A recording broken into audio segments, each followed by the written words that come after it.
Hi, I'm Darren Butler and welcome to episode 2 of our Leave Your Mark podcast series. Today we're in the beautiful surroundings of the Oasis of Peace in Collon, County Louth, and I'm joined by Michael Murphy, an addiction counsellor and also a long-time advocate for Matt Talbot's canonisation. We will discuss Matt Talbot and how his story has reached many parts of the world, and we learn about the Matt Talbot Addiction Recovery Group here in Collon and their plans for a new Recovery Café. And after the break, I'll be joined by Deacon John Taffe, who is the spiritual and pastoral coordinator of the Apostles of Love community here in Collon. We will discuss his experience of working with people in addiction and the effects on families.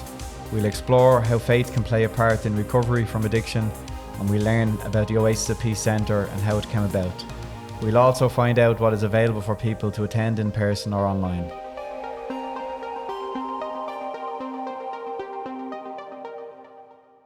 Michael, in some ways we are now in a very different age to when Matt Talbot struggled with his addiction, and at the same time Ireland's relationship with alcohol remains the drug which causes the most deaths in Ireland. For many in the world, not just in Ireland, Matt Talbot's story has had a profound effect on many people struggling with an addiction. So if I could just ask you, first of all, could you tell us a little bit about yourself? Yeah, as you said, my name is Michael and I'm an addiction counsellor, but I'm more than an addiction counsellor. I suppose I'm also involved with the Dublin Matt Talbot Diocesan Committee, and I'm also on the committee out here in the Oasis of Peace. I'm also a member of the CK32, the Knights of Collon here in Drogheda, which luckily I'm blessed to be the Grand Knight now for the next 2 years going forward. So I'm involved in a lot of things, but my main thing is really trying to work with people that's struggling with addiction. And you have been an advocate for canonisation of Matt Talbot. Could you give us a small reflection on Venerable Matt Talbot and how his story has reached many parts of the world? Because I know you've been very much involved in a lot of different parts of that. Okay, to start with, just in case some of our listeners don't know who Matt Talbot is, Matt Talbot was born in the inner city in Dublin. He lived to the age of 69 and he died in 1925. But what makes Matt Talbot special was Matt Talbot at the moment is venerable. And for anyone that doesn't know, that's on the road to sainthood. You have to be made a servant of God first, and then you become venerable, and then you become blessed, and then eventually you're up into sainthood. But going back in the early days, why Matt Talbot became so known out throughout the world was because he was an alcoholic who got his conversion through prayer, and he would have been a confirmed alcoholic at 16 years of age. Would have started drinking at 12 years of age because he worked in a bottling plant, and eventually moved on to the bonded warehouse where they would have been exporting whiskey and stuff like that. So he had access to alcohol from a very early age, and by the age of 16 he became a confirmed alcoholic. Matt Talbot then, at the age of 28, was again in the inner city, and one day couldn't go to work because of his hangover, I suppose, and waited outside a pub called O'Mara's for all his friends to come from work. And he asked all his friends on the way in, could somebody post him a few bob so he could go in and get some drink, and everybody walked past him. So on that particular time, he was just across from Newcomen Bridge. And I suppose when you read the life and times of Matt Talbot, they say he got a spiritual awakening when he went over to the bridge and he looked down at the river, at the canal, and he made this conscious decision that he was never going to drink again, that he was going to head home to his house, speak to his mother, and he headed off down to Clonliffe College to take the pledge. And he took the pledge for 3 months at the beginning because that's what they advised him to do. So the only way for him how not to go drinking with his pals was he had an inner circle of churches in Gardiner Street, Savile Row, Berkeley Court. These were the churches he would frequent, early mass going in the morning, and on the way home from work he would go to mass again on the way home. So that was really how he started off with his faith at the beginning. I suppose his notoriety has grown over the years that the present day, or the new saying, St. John Paul, he wrote a paper on him when he was doing his studies in the priesthood because he had heard about this man. And the present day Pope, Pope Francis, actually visited Sean McDermott Street on his last visit here to Ireland and venerated the relics of Matt Talbot. So Matt Talbot has been known throughout the church and throughout, I suppose, the world as somebody who would be an intercessor for somebody who was struggling with addiction. My involvement with Matt Talbot came really over 26 years ago, and really it started with, I'm in recovery myself now, 26 years this September. And my first knowing of Matt Talbot really dates back to when I was 12 years of age in a little school in Louth where I was born, and there was a priest out there, Father Tom O'Connor, who came to give us a talk on the life of Matt Talbot, because he was, at that time, back in the 60s, it was about taking the pledge for your confirmation, and that's where where I would have first heard him. Now, Matt Talbot would have went out of my life then again until 26 years later, or more, 40 years later, I should say, when at the age of 39, I went into the Rutland Centre, which is a treatment centre for alcoholism. And in there, I really struggled in there. And at the time, I was asking to leave. And one of the evenings I went to leave anyway, and my wife had given me 2 books, Entering the Treatment Centre. And really, one of them was the autobiography of Kenny Dalglish, because I'm an avid Liverpool fan as well. And the other one was the Diaries of St. Faustina, which I will be honest, at the time I never even opened the front cover. But on leaving that day, or leaving that evening, or threatening to leave, I was packing my bag to leave, and I swung the bag round, and the Divine Mercy book fell off the counter and off the locker beside the bed. And out of it fell a little prayer card by Talbot. And for some reason, it was if not saying I'm by location now or anything like that, but for some reason, I was transported back in my head to 12 years of age. And that story that I spoke about, Father Tom O'Connor coming in, that came clear to me about this Dublin man who had overcome his alcohol abuse through prayer. And really, I looked at him and I looked at the picture of him, and really at that stage I wasn't into my prayer life. And what happened was, I asked for his help that time. If I'm going to be staying here, you need to give me a bit of a hand with it. And that's how my journey with Matt Talbot started back then. I was at a Matt Talbot retreat day on Sunday in Sean McDermott Street, and it was run by the Matt Talbot Prayer Society. And I couldn't believe what I was sitting back in the audience, and Father Brian Lawless, which is the vice postulator for the cause of the canonisation of Matt Talbot, he opened this conversation by saying he was made vice postulator 16 years ago. And it type of struck me that I'm on this road 16 years now, promoting the cause of Matt Talbot and looking at how Matt can influence modern day society. And I think, going back to what your question was, times were different then in Matt's time. I suppose when we look at Matt Talbot's life back to the time he died at 69 years of age in 1925, he was, as I said, 69 years of age. But what people tend to forget is that when he stopped drinking, he hadn't drank for 40 years. He was only 28. He was only a young man, the same as the struggles that's happening for this generation at the moment. It's young people that's getting caught up in addiction and alcoholism. And he can be someone to look to for inspiration in that line. And of course, I think what we have to look at back then is also Matt Talbot at that time, 40 years prior to that. AA didn't come into Ireland until 1957 and wasn't founded until around that time. So he was really seeking to give up alcohol through the power of prayer rather than through counselling or have the benefits that I had with a treatment centre of that. But for some reason, over the course of his lifetime, he has been an inspiration to many people worldwide. And I think if you are actually just even Google the name Matt Talbot, you'll see many associations and organisations founded after him. You have the Matt Talbot Kitchen and Outreach Centres in America. You have the Matt Talbot Retreat Centres. You have in Australia, there's the same Matt Talbot Outreach.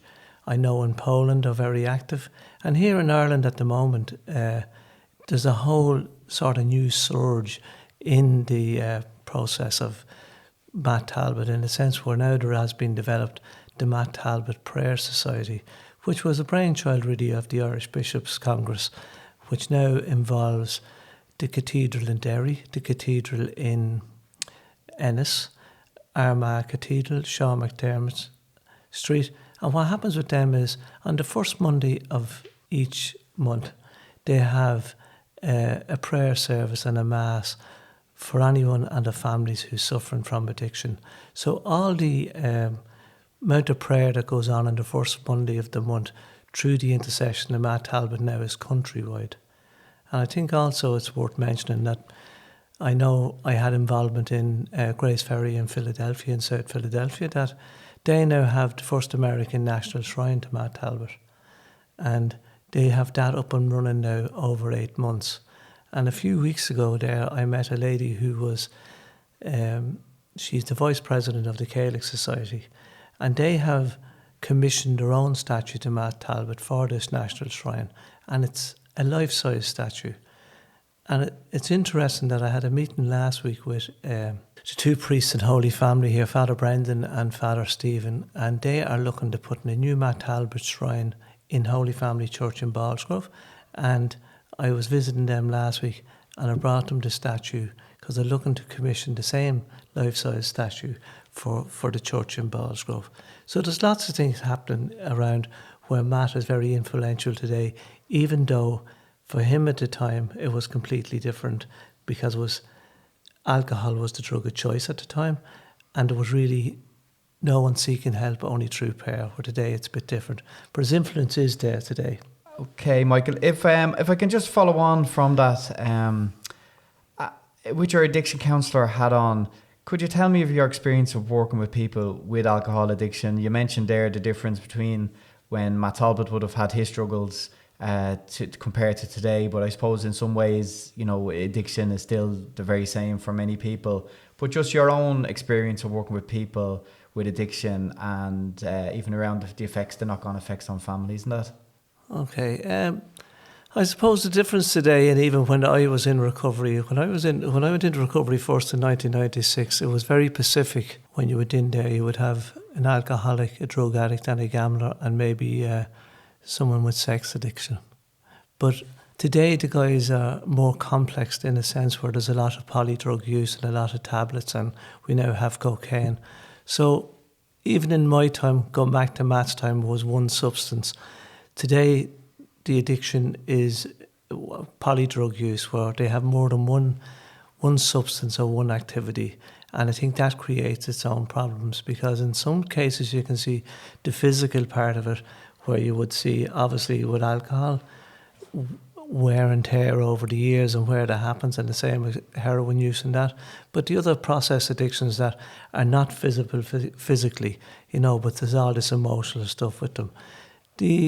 Seems to be, for my experience over the last number of years, is that it has become a more violent world around addiction, that there seems to be more aggression in it and more, I don't know if that's because of the drugs that's been used or what, but there seems to be a whole organisation thing behind the drug use, and the addict is at the bottom of the pile in a sense where he is the one with the addicted stuff and he is the one with the family breakdown, he's the one with the mental health issues, he's the one that's and sometimes ends up dead, and that's the reality of it. But there's a whole other side to it that it's an industry now for certain people.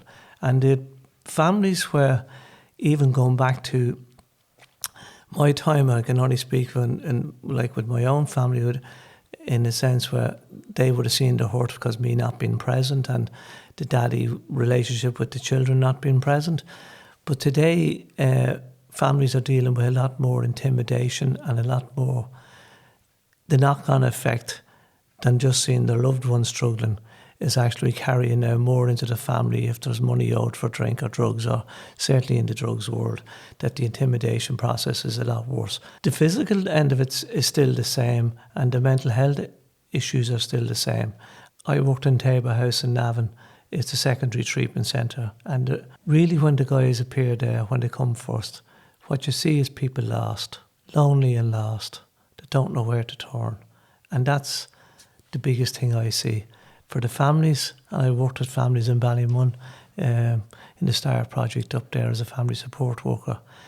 Their issues are completely different now because they're dealing with all the intimidation stuff, plus sometimes violence in the home from the alcoholic or the drug abuse. So their hurt has increased. They're not just worrying about their son or their husband or their daughter that has the addiction. They're working at the knock-on effect in their community that brings it to their home. With the introduction of so many other drugs, as we said today, compared to years ago, do you feel that maybe alcohol is the forgotten drug, or the fact that it's a illegal drug obviously makes it different to a lot of the illegal drugs? But would you feel that maybe the attention is off alcohol, so those struggling with that addiction is actually a weaker space in society where there's more help for others, or would there be a lot of help out there for those struggling with alcohol? The help is still there, and I think alcohol is still the drug of choice. It's still the number one drug. But you're right on what you're saying, because of the polydrug use, and when guys present with cocaine use or tablet use, or maybe the gambling, their psyche tells them, well, what are you saying? I'm not being I can't. Are you saying I can't have a drink?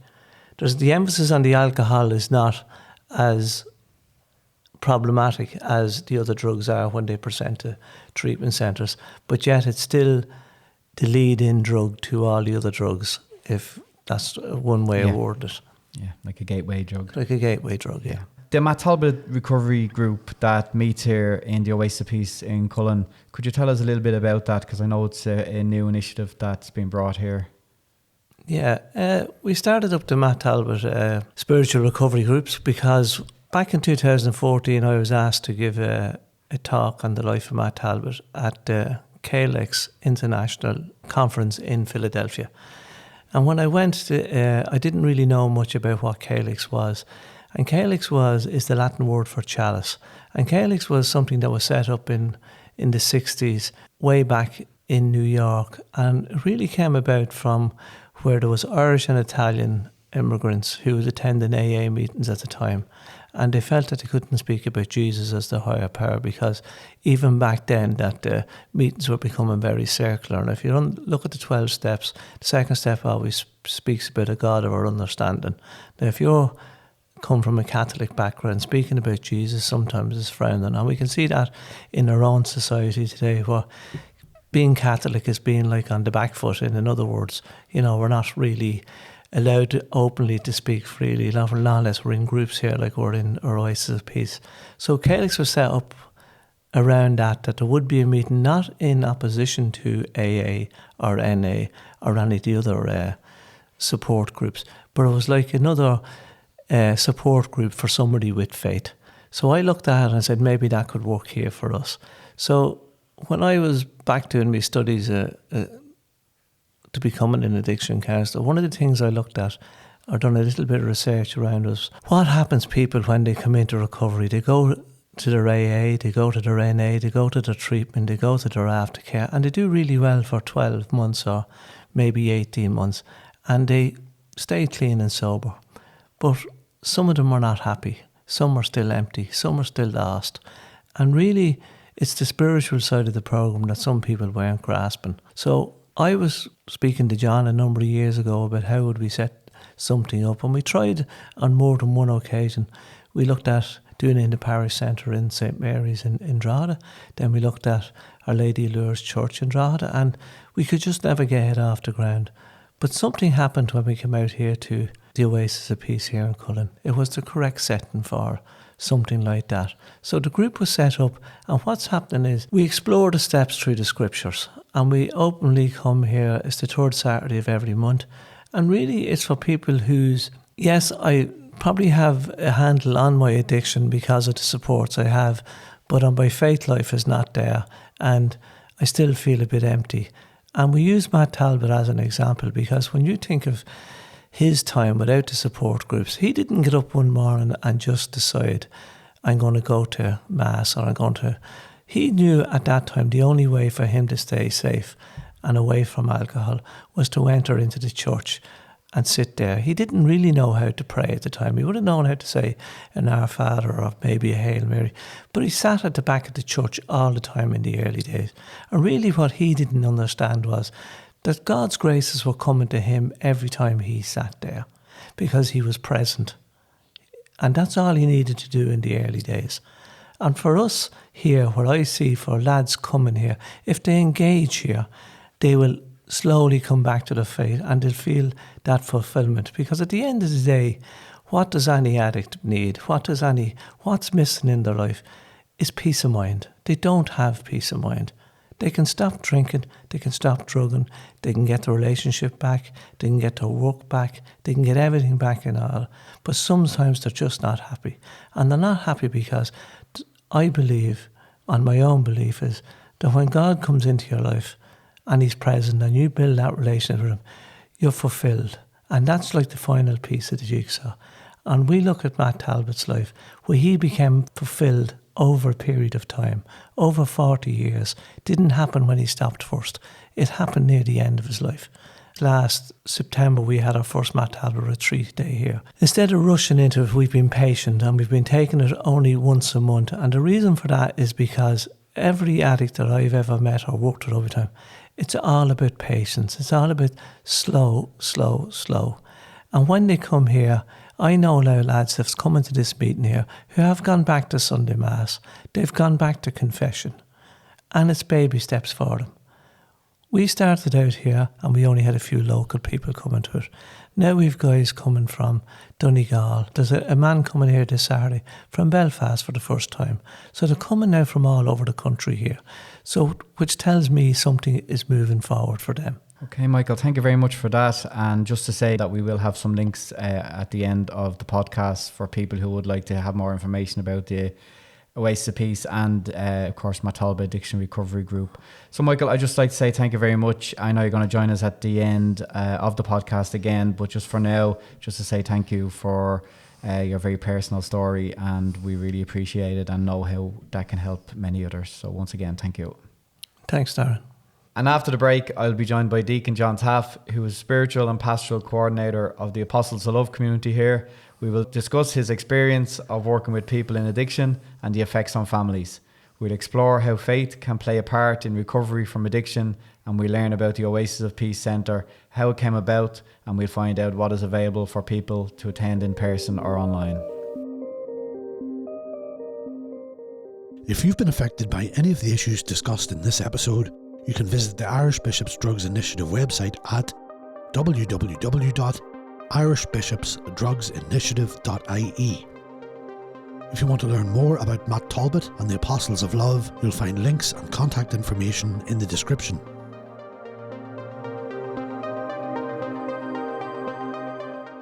I'm now joined by Deacon John Taffe. John, if you could tell us a little bit about yourself, first of all. So thanks, Darren. I'm married to Joan with 3 adult children. I'm a granddad to two grandchildren. I worked in the HSC as an outreach worker for drugs and addiction from 1997. And then I went on to be an addiction counsellor with them for 17 years altogether. I left that and I went to work with the Irish Bishops Drugs Initiative, which are in yourself, Darren, for 7 to 8 years. And after that, I suppose I'm here. I went back to be addiction counsellor again, and I got ordained in 2013. And I suppose we've set up this place, the Apostles of Love Ireland, the Oasis of Peace Centre here 2 years ago, just before COVID started. You mentioned before being ordained that you worked for many years, as you said, as an addiction counsellor and also with the Irish Bishops Drugs Initiative. And we've heard Michael talk about the devastating effects of alcohol, but the landscape of addiction has changed over the years with the introduction of so many sophisticated drugs.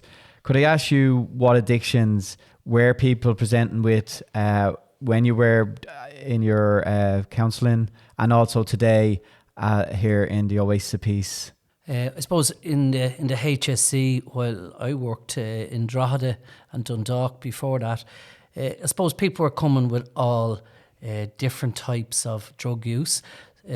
Everything from, we had, at some stages we had young lads sniffing gases and fluids and lighter fluids and cannabis, and went on then cocaine and heroin use. I suppose we were part of the methadone program as well. So in my time with the HSC, all types of drugs were presenting. Again, I suppose a lot of, in the later years, I suppose a lot of tablets and mixing tablets was being used. And I suppose then, over lately, just talking to some of my colleagues now, they would talk about, even during COVID, which I thought maybe drug use would have went down, they were talking about actually the amount of cocaine and crack cocaine that has come in as well. So all of them areas, which I know Michael spoke about there, but the complications, the effects on the individual person and the effects on their families and the effects on society through, I suppose, over the later years, as Michael said, intimidation is a big one for families. But the individual person losing all sense of purpose in their lives. So many becoming depressed and suffering with mental health because of it. But also, I think that void, Darren, here I suppose even in my own faith journey, to see that void that's in people's life. People are using substance use for many reasons, but I often think of where St. Augustine said that our hearts are restless till they rest with our Creator, with God. And I think that void in everyone's life, in all of our lives, including mine for so many years, that void, that people fill that void with addictions in so many ways, and the impact it has on them, that they are searching for that joy and happiness and love in their lives, and they're searching in the wrong areas. But and I see that more and more now, Darren. If we were to move to today now, John, and as you say, you're ordained a deacon, could you tell us where you've witnessed times where faith can play a part in recovery from addiction? There's no doubt about it that faith can play a major part in addiction. One, I suppose, because so many people in addiction, from the very guy that's standing on the street corner that might be, we'll say, begging, for them to be acknowledged even plays such a part. So many lads would have often said to me, John, sometimes just people walk by me and ignore me, and I feel that I'm a nobody. So many people in addiction, their dignity, their respect, their belief in themselves disappears. And I think, from a faith point of view, from all of us, if we're kind of trying to live out our Christian lives of treating everybody, to see Jesus, as Mother Teresa said, Saint Mother Teresa said, to see Jesus in everybody. It's to not just walk by them people. It's to acknowledge them, maybe say hello to them, maybe talk to them, maybe help them in some way. First of all, that's faith. That's a living faith. Then I suppose I see that if people put their belief, like as Michael said here, which we're trying to do, if they find God to fill that void that I spoke about, only God can fill that void. And when God pours out His love upon someone's heart, then people will find freedom. And that's a huge thing. Again, for someone to find that freedom from addiction, we do a program here called Unbound, which is called Freedom in Christ. Many people get freedom. And so faith, there's many, many ways. Prayer. When someone finds prayer, they get solace, they get strength to be able to fight their addictions. Even, I think from a faith point of view, Darren, to give someone a sense of belonging. That, that people that are welcomed, they feel, even at times, just to be welcomed and not to be treated, not to be judged because of their addiction, but be judged for the person that they are, the human person they are, with their gifts, because they also, God has given them gifts. So I suppose many, many ways faith can be the answer that so many people seek. And like I said, we are in this very peaceful setting here in the Oasis of Peace. Could you tell us the history of the Oasis of Peace? You know, it's a very interesting, I suppose this place, we go back, I suppose, 13 years ago. 13 years ago, I suppose, it would have been put on myself and a colleague, Deacon Pat, put on our hearts to set up a place for families, set up a place for those people that are broken and hurt and are on the margins, set up a place where people can come to know the love of God.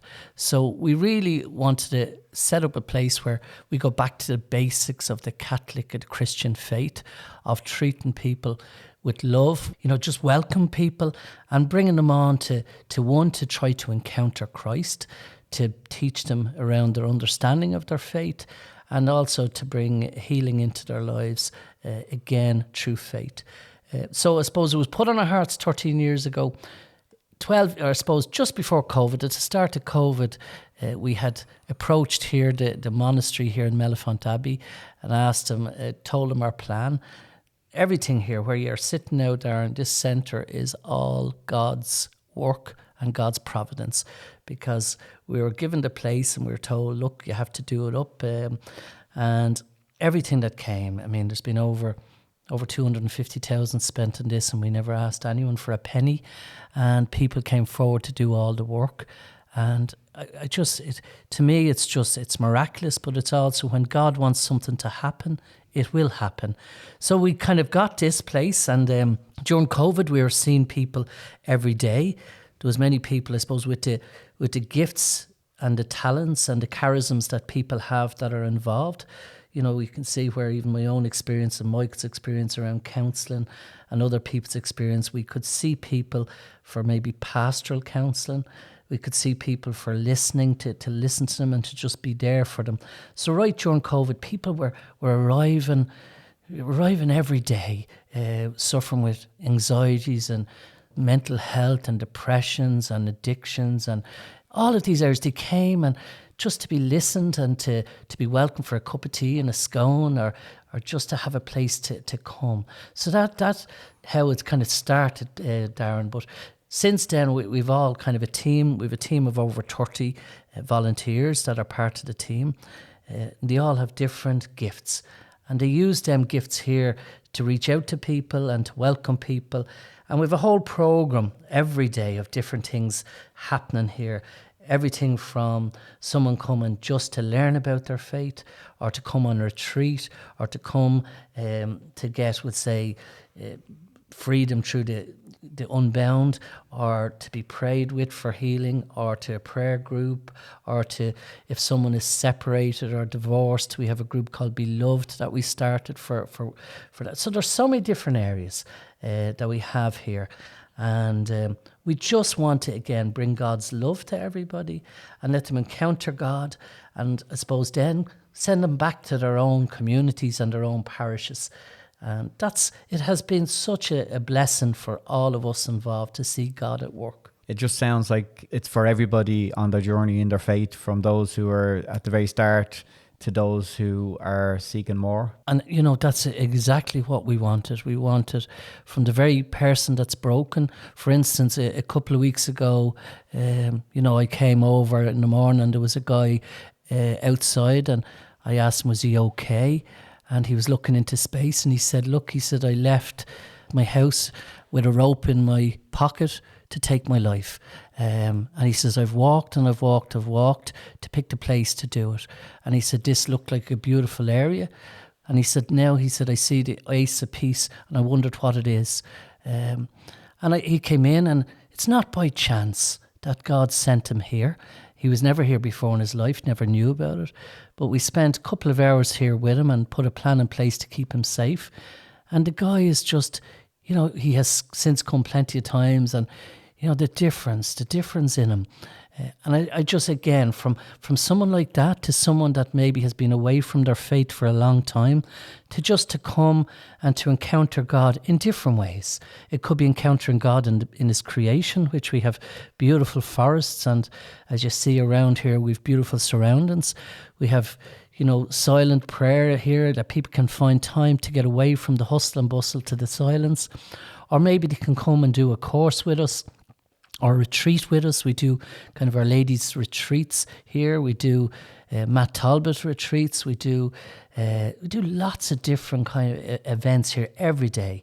And I suppose you're right. It's to bring people to that stage where they meet them where they're at, because we know that God loves everyone where they're at, but He wants to bring us all into a new relationship with Him. He wants to bring us closer to Him, and we try doing that in whatever way we can, and that's many variety of ways. And I suppose the next question leading on from that would be, how can people reach out and see what events are on? Is there social media? Is there websites available? Pat, Deacon Pat, who's here, he looks after some of the social media, but we know we have a lot to do.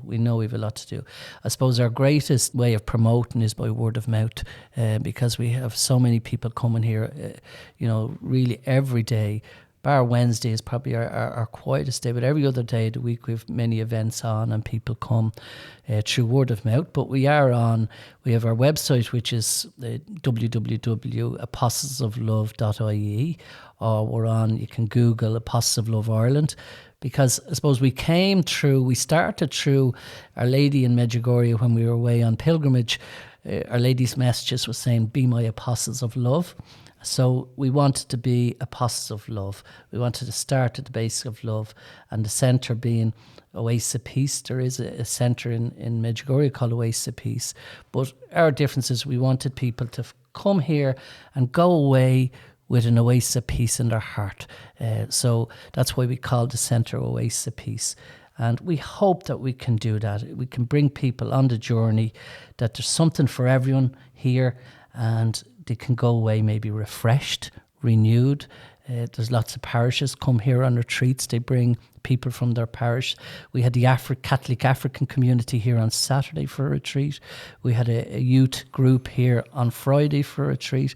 So we put on retreats, or we allow people to do their own retreats. So we have many different things. So you can look us up on Facebook under Apostles of Love Ireland. We're on YouTube under Apostles of Love Ireland as well. Great. So I just conclude with thanking both John and Michael and all the volunteers here at the Oasis of Peace for making us so welcome for the recording. And if I can just finish maybe just one question for both of you. And John, if you could dare to dream, what would your hope be for the future of those struggling with addiction? There is a big one. We just think, there is no easy answer, Darren. There's no easy answer. I think more and more